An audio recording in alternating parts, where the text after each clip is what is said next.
Brock Purdy signed a contract extension for San Francisco, and the 49ers are hoping he can continue to be a very solid quarterback, but every year they seem to continue to downgrade his weapons to throw to. Eventually, I think that their time is going to run out if it hasn't already. The 49ers championship window certainly seemed to close last season as they went 6 and 11, and despite re-signing Brock Purdy, they no longer have Deebo Samuel. Brandon Ayuk and Jawan Jennings both want new contracts or to leave San Francisco. All around, the San Francisco team seems to be starting to trade away some of their best players.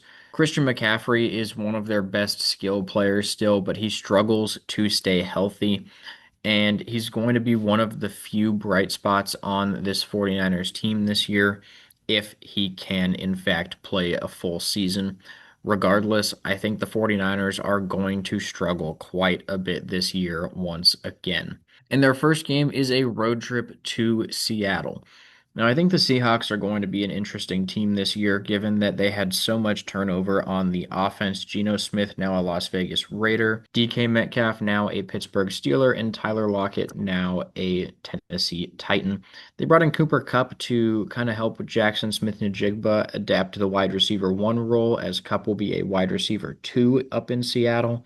And they also got Sam Darnold from the Vikings, and I think that he's going to have a decent season this year, but he will not play to the level of competition that we saw last year. I just think that's incredibly unlikely when he just realistically does not have the same weapons that he did over in Minnesota. And I think that that is going to cost this Seattle team a few games this year. But to start the season with one of the better home field advantages in the NFL, I do still think that they have enough weapons and a solid enough defense. Kenneth Walker should be back and healthy now, and hopefully can stay that way the full season. I do like this to be a very close game, but I think the Seahawks will defend the home field advantage to start the year. And then it's a road trip to face the New Orleans Saints, and they're going to be a pretty bad team this season, just to be frank. You got Tyler Shuff as their second round draft pick, and I think he's going to struggle quite a bit this season. Alvin Kamara and Chris Olave really the main offensive weapons. Kamara's getting older. Olave struggled with concussions. The defense slowly adding better pieces, but just nowhere near enough depth to actually be a solid NFL defense right now. I think this is where the 49ers should be able to get their first win and do it pretty handily as well. We face the Cardinals in week 3, and Arizona is a team that we are pretty high on going into next season. We think that Kyler Murray in a contract year is going to be able to play to his highest expectations this season, along with having Marvin Harrison Jr. break out in year 2 after a pretty lackluster rookie year. Still one of the better wide receivers, and not a bad rookie year per se, but compared to Malik Nabers and Brian Thomas Jr. Definitely not in the same tier from last season, but I do think he is going to be in much better shape this year if Kyler can consistently get him the ball. The offense is basically the same from last year. Defensively is where things change up. They had a very solid draft class of defensive players, getting Will Johnson at an absolute steal of a pick, along with getting Denzel Burke, Cody Simon, and Walter Nolan, all going to be phenomenal additions to this defense. They also have a lot of veteran guys coming in as well, like Josh Sweat and Calais Campbell. This Cardinals defense has so much potential. It really just comes down to, can those young guys pan out, especially early on in the season, particularly Will Johnson being a starting cornerback in his rookie year. If he is as good as everyone is saying that he will be, and as the training camp footage shows, then the Cardinals will be a really tough defense to score on or move the ball against. For the 49ers, if the offense is humming early on, then maybe this can be a little bit closer of a game or one that they can win. But we're actually going to go with the Cardinals to get the win on the road here. I just trust the Cardinals since they have a lot less outside distractions on their team compared to the 49ers to get a win here. And then it is the Jacksonville Jaguars, who drafted Travis Hunter in the first round this past NFL draft. And I think he has a lot of potential on this Jaguars team.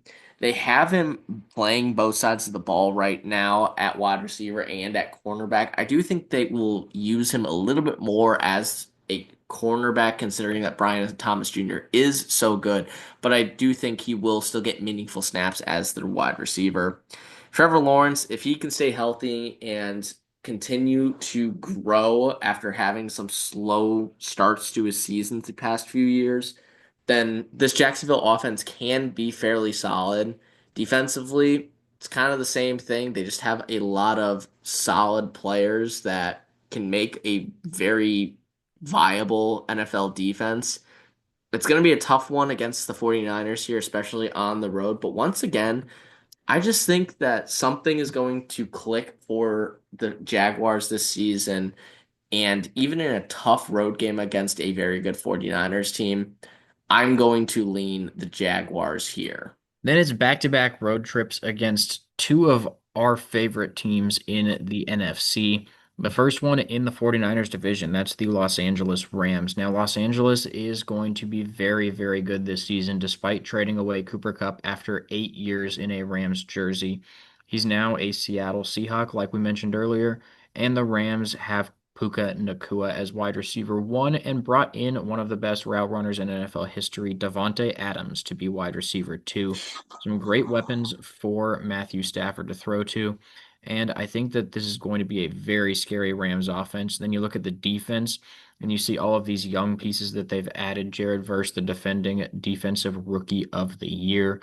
And just all around, this is a very solid Rams team. Definitely the favorites in the NFC West this season. And I think that they're going to be a very, very tough team to beat, especially for the 49ers. This game on the road, not going to be easy at all. They're going to lose it and fall to 1-4. Then it's a road trip to face the Tampa Bay Buccaneers. This is another team that we really, really like this next season. The Buccaneers are going to have a very good offense. You look at Baker Mayfield, and he's had similar stats to Patrick Mahomes over the last 2 seasons, arguably even better with more touchdown passes. And now he has a wide receiver core of Mike Evans, a hopefully healthy Chris Godwin, and Emeka Egbuka, who they just drafted in the first round out of Ohio State. The Buccaneers are going to have one of the best passing attacks in the entire NFL. And when you pair that with a defense that seems to be getting better and better, this is a very scary team. I didn't even mention Rashad White and Bucky Irving at running back, a very dangerous duo. This is going to be a really, really tough game for the 49ers to win. But despite all of those things that I mentioned for the Buccaneers, they're not going to be immune to losses or upsets. And while it seems crazy with how good they're going to be, early on in the season is where the Niners are going to be healthiest. And I think that they're going to be a very tough team to predict this year. Seems weird to have them losing a game to the Jaguars and then beating a team on the road that we think is the best in the NFL. But anything can happen on any given Sunday, and we're doing our best to predict some of the weirdest outcomes. And you might just see two of them right here in this video. Following week, they're back at home, this time taking on the Atlanta Falcons, who are going to have one of the most explosive offenses next season. Michael Penix entering his second year in the NFL, but this will be his first full season as the starting quarterback for the Falcons, and he has so many weapons that he can utilize. Bijan Robinson in the backfield, Drake London, Darnell Mooney, and Kyle Pitts as weapons to throw to. An offensive line that could be fairly solid. The questions for Atlanta are more on the defensive side of the ball. They still have Justin Simmons as a starting safety, one of the better safeties in the NFL. The defensive line has lost some of their key players, particularly Grady Jarrett, who has been in a Falcons uniform for quite a while and one of the backbones of their pass rush. The departure of Jarrett is going to make the defense a little bit more susceptible to a ground attack, especially against someone like Christian McCaffrey here. But the secondary has some key players too. If AJ Terrell is able to return to that all-pro caliber that we've seen out of him past seasons, granted not in recent memory, but if he is able to return to that form in a way, then this Falcons defense can be fairly solid against the 49ers. It's going to be another tough one, especially since it is a road trip for the Falcons here. but we are going to go with the Falcons in prime time. It seems kind of weird considering that the Falcons have Kirk Cousins, given his prime time record. But when it's not Kirk Cousins starting, that is irrelevant. I do think this high flying Falcons offense will be able to soar to a victory over the 49ers here. They're on the road the following week against the Texans, who have made some improvements to the wide receiver room, drafting two Iowa State wide receivers to help CJ Stroud in year three. And CJ Stroud did have a bit of a down year last year by his standards, considering he had one of the best rookie years in NFL history for a quarterback. But he was still one of the better quarterbacks in the NFL last year, even if his stats did drop. And a lot of the drops in his stats can be attributed to having one of the worst offensive lines last year. I don't know if they made enough improvements on it to really make me feel comfortable that the Texans will have a great offensive line, but I do think that it will be better than last year. And given the weapons that CJ Stroud has, I do think it is going to be a very good offense. And then defensively, they have some of the best young players on the defensive side of the ball on their team. Will Anderson coming off the edge, Derek Stingley, one of the best corners in the NFL. I just don't see how the 49ers are going to be able to stop the offense that the Texans have, even with Nick Bosa and Fred Warner. I just don't see how the 49ers will be able to stop the passing attack of the Texans, considering that Charvarius Ward is now an Indianapolis Colt, and he was the best corner that they had.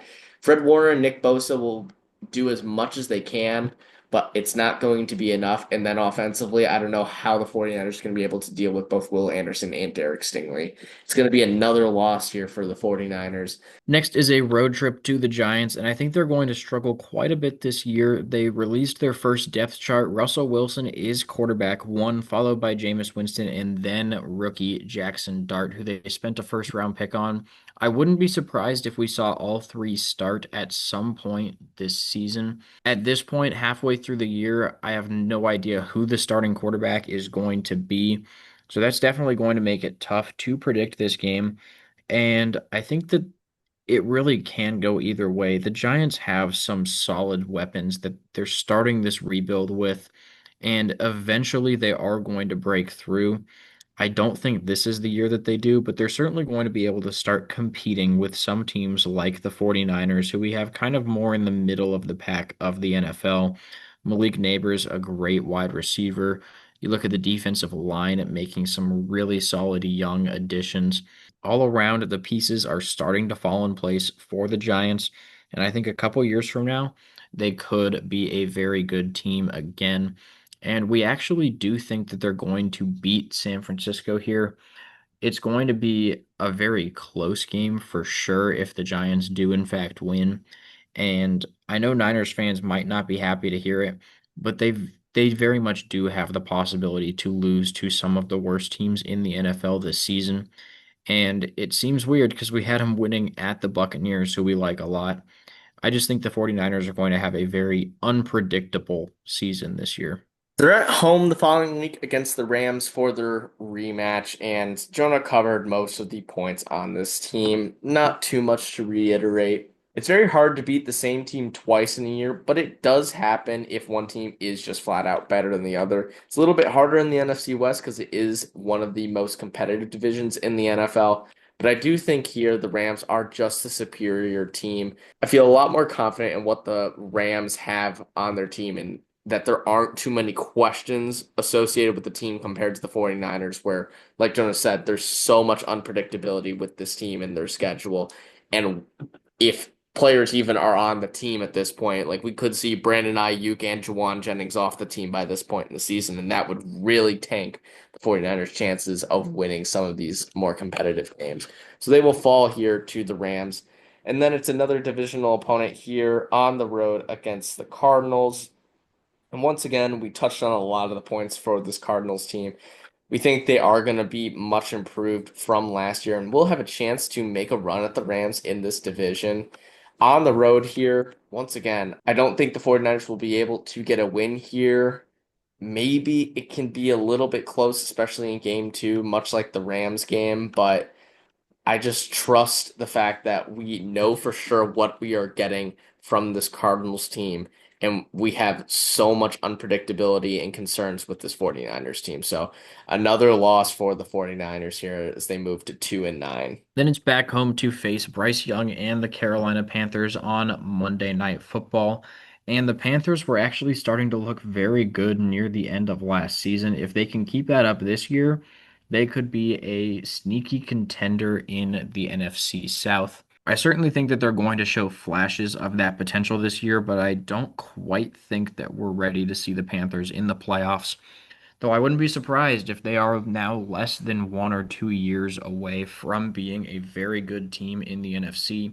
They're definitely going to give the Niners a run for their money. I think home field is going to certainly help in this case. It's a long road trip for Carolina. That's an extra thing to factor in.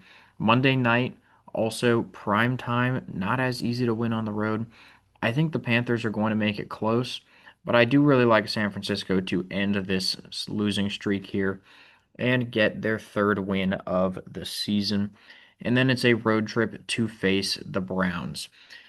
And the Browns are going to be really, really tough to predict because they currently have 5 quarterbacks on their roster, not counting Deshaun Watson. And we have no idea who is in fact going to be the starter. They have Joe Flacco, who's the current quarterback one on the depth chart. Kenny Pickett was two. Dylan Gabriel was three. Shedeur Sanders was four. Shedeur Sanders just played the entire first preseason game with a little bit from Tyler Huntley, who they just recently signed as the fifth quarterback. Nobody knows who's going to end up being the Browns starting quarterback. I would guess Joe Flacco by this point in the season. No idea. It could be Kenny Pickett, it could be Dylan Gabriel, it could be Shadur. One of those four could have been cut from the team entirely. There's no way to tell. What we do know is that the Browns are going to have a decent defense and that it is going to be able to keep them in some of these games. I think the 49ers later in the season are going to be struggling on offense. And on the road, I can very easily see San Francisco losing this game. It seems really bad having them go into the bye week at 3-10, but that is exactly what we are predicting with a loss to the Browns. Coming out of that bye week, they play another pretty bad team in the Tennessee Titans. They took Cam Ward, the first overall pick in the NFL draft, and he has some solid weapons surrounding him. Calvin Ridley, Tyler Lockett, Van Jefferson, all older and more experienced wide receivers, but definitely players that he can utilize in his rookie year. Defensively, not super strong, and I don't think that Tennessee will have a very good defense really at any point in the season. Just going to be towards the bottom half of NFL defenses. This is going to be one of the few games where I think the 49ers are the far and away favorites, especially at home here. So they are going to get their fourth win in the year against the Titans here. And then they're on the road against the Indianapolis Colts, who have an equal amount of questions surrounding their team, much like the 49ers do. The quarterback position is a puzzle at this point. They have listed their QB1 on their first official depth chart as Daniel Jones or Anthony Richardson. So they don't even know who they are leaning towards. Anthony Richardson did suffer a minor injury in their first preseason game against the Baltimore Ravens, but does seem like he will be back at training camp fairly soon. But regardless of who the starting quarterback is, I don't know if they will be able to make an impact on this offense, despite the fact that the Colts have some solid weapons. Jonathan Taylor in the backfield, Michael Pittman Jr., Alec Pierce, Josh Downs as wide receivers, and they drafted Tyler Warren, who's going to be one of the most versatile tight ends that they could possibly have. Defensively, they added Charvarius Ward in the secondary to an already pretty good defense. But if you don't have a solid quarterback to even get you competitive in some of these games, I don't know how you're going to be able to win against a team like the 49ers that have some star players. And even though they have their own questions, it's not with the quarterback position. I will trust Brock Purdy in this case to get a win on the road over the Colts, getting them to 5 wins. Then it's a Sunday night matchup with the Bears, back-to-back weeks in prime time for San Francisco, and their fifth primetime matchup of the season. I think this is going to be a tough game for San Francisco to win despite being at home. The Bears have certainly been improving a lot over the past couple seasons. I don't know if Caleb Williams is going to be the solution at quarterback, but he has been getting better, and so have the Bears. They're going to start competing against a lot of these middle of the pack teams and even having a chance in some of the games against better NFL teams now.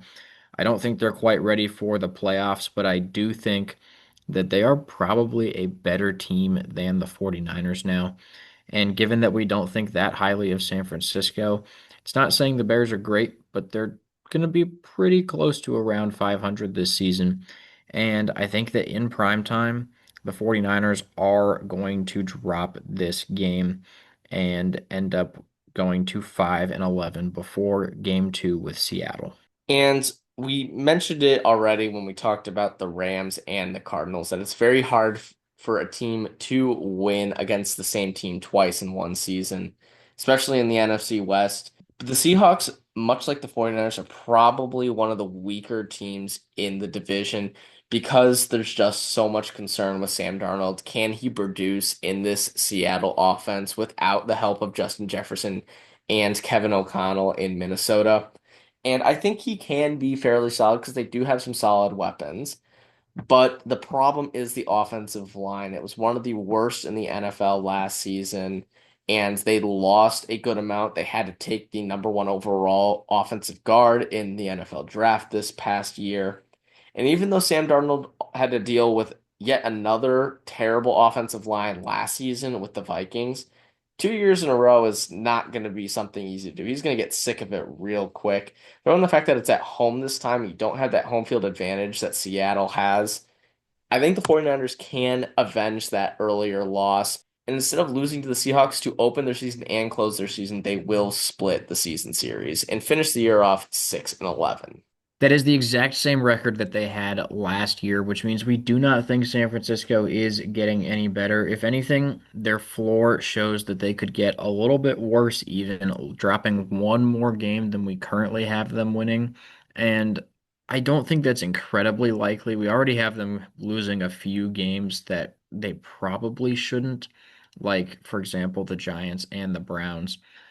And that's why I think the ceiling does have a chance to be 11-6. This is if everything goes perfectly for San Francisco. You can't have injuries. You gotta keep Jawan Jennings and Brandon Ayuk happy. And Brock Purdy has to continue to play very, very well. Then maybe we can see San Francisco hit this ceiling. They're just one of the hardest teams to predict, which is also why you see a 6 game spread between their ceiling and floor. Generally, we keep them smaller than that. But with San Francisco, it's just so hard to tell. The Vegas over-under is at 10.5, and it's basically an even split. I cannot possibly see the 49ers hitting this over. It seems kind of ridiculous to have it at 10.5 after a season where they went 6-11 and arguably got worse as a team. So I really don't understand why that's all the way up there. I think our 6-11 prediction is much more likely than San Francisco finishing near that 10.5 mark from Vegas.